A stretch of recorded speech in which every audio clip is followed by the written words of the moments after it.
In Spanish, the verb quedar is a really useful verb. It comes up all the time, but in English, it doesn't always translate in the same way. In fact, I can think of at least 6 ways that I could translate the verb quedar into English. So it can be a bit of a confusing one and worth delving into the different usages. What does quedar actually mean? Well, the first way I would explain this, or I would translate this, is as the verb to remain or to be left.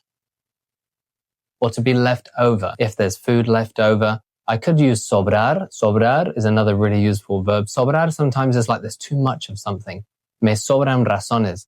I've got more than enough reasons. Me basta y me sobra is a really common phrase. Whereas quedar is more like to be left, not necessarily because there's too much of something. It's just left over. Quedan 2 pedazos de pizza. There's 2 slices of pizza left. Quedan 5 minutos de la clase. There's 5 minutes of the lesson left. Solo quedan 5 días. There's only 5 days remaining or left. So to remain, to be left over is one way that we can use the verb quedar. Let's say you've paid for an activity and you ask, ¿Cuánto me queda? How long do I have left? Someone might say to you, Te quedan 5 minutos. You have 5 minutes left. So it's like, to you, there are remaining 5 minutes. So this is a really common way that you're going to hear and hopefully be able to use the verb quedar. Now, the second way is kind of using quedar instead of estar to say where something's located. Remember, when we want to say the hospital is in the center, we never use ser. We never say el hospital es en el centro. We would always say el hospital está en el centro. But I could also say el hospital queda en el centro.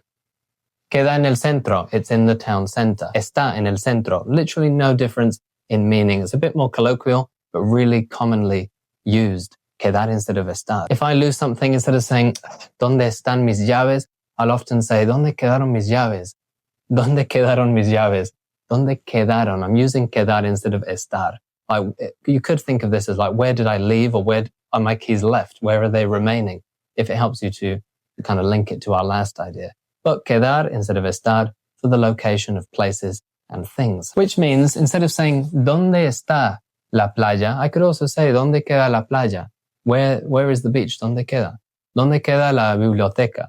Instead of ¿Dónde está la biblioteca? But it does sound less formal and more colloquial. Now, a really key one is if you're arranging to meet up with someone, they might ask you, ¿Dónde quedamos?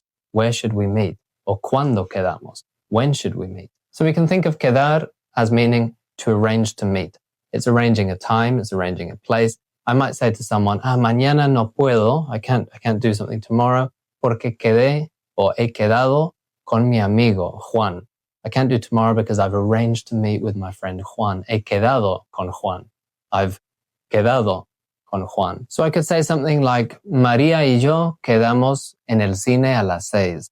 Maria and I arranged to meet, quedamos, we arranged to meet in the cinema at 6 o'clock, en el cine a las 6. Quedar can also mean to get something, an adjective, to get adjective. Something has gone from one state to another. For that, we can use quedar.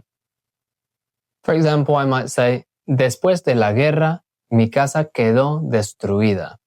After the war, my house got destroyed, or it was destroyed. It became destroyed. It went from one state to another, and I'm expressing that using the verb quedar. I could also say, quedó en ruinas. It ended up in ruins. Quedó en ruinas. It became ruins. It went from a house to ruins, from a house to destroyed. Quedó en ese estado. It became in that state. So this is one of those things that's quite hard to translate. Why it's so important to be aware of this use of quedar, because it doesn't quite translate word for word literally in English, which is why we've got different ways. In different contexts, it might sound better to say to become, or to end up, or to get adjective. To use this in a personal sense, I might say, yo quedé, and then I could use an adjective. Lots of people might say, yo quedé en shock, or yo me quedé en shock. We can also use quedar reflexively, which we'll talk about in a minute.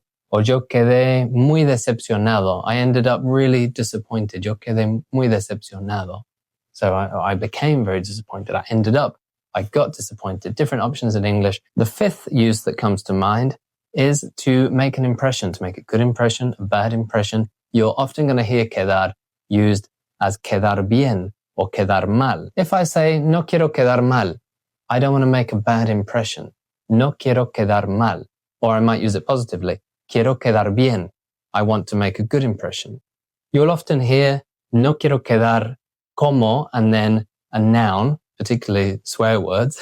So no quiero quedar como is I don't want to seem like something. No quiero quedar como pendejo. No quiero quedar como tonto. No quiero quedar como el único que no sabe bailar.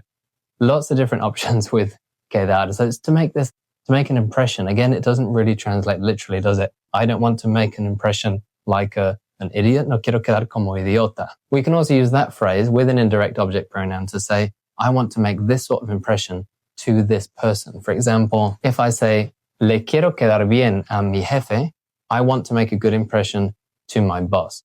Le quiero quedar bien a la chica que me gusta. I want to make a good impression to the girl that I like.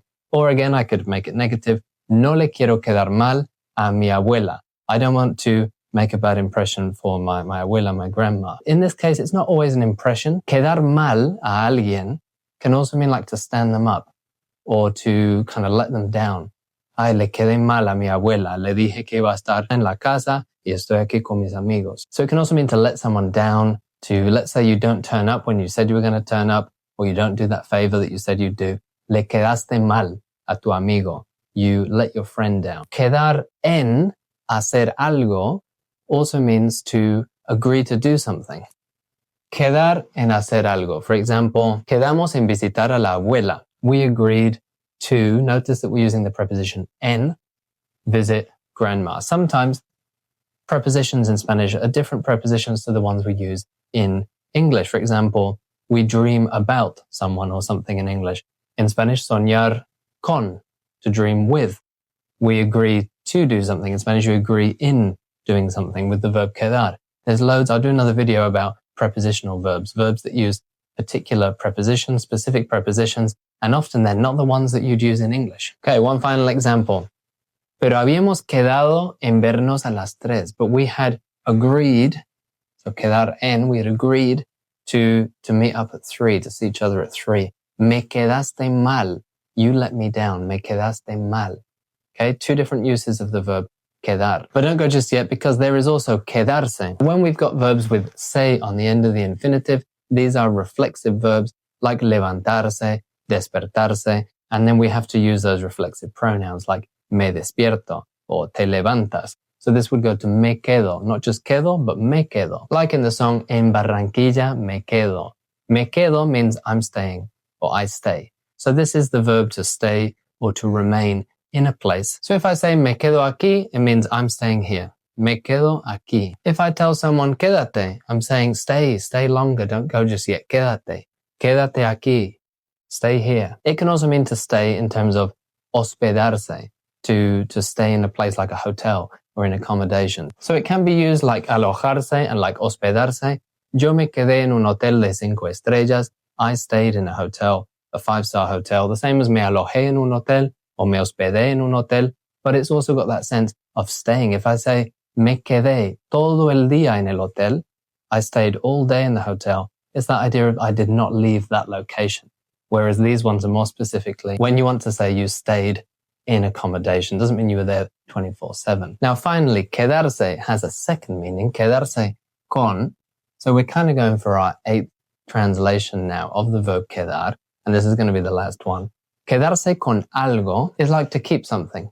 Now I said in a previous video, if you want to say to someone they're trying to give you the pen back they've just borrowed, and you say, no, llévatelo, like take it away with you, llévatelo, keep it. You can also say quédatelo. Quédatelo, keep it, or quédatela if it's something that's feminine. In a divorce, in un divorcio, often we say, he ended up with this or she ended up with that. Ella se quedó con la casa. She ended up with the house. She kept the house. She got the house. So quedarse con la casa is to end up with the house. So we can think of quedarse con algo as to end up with something or to keep something. Quédatelo, keep it. Ella se quedó con la casa. She ended up with the house.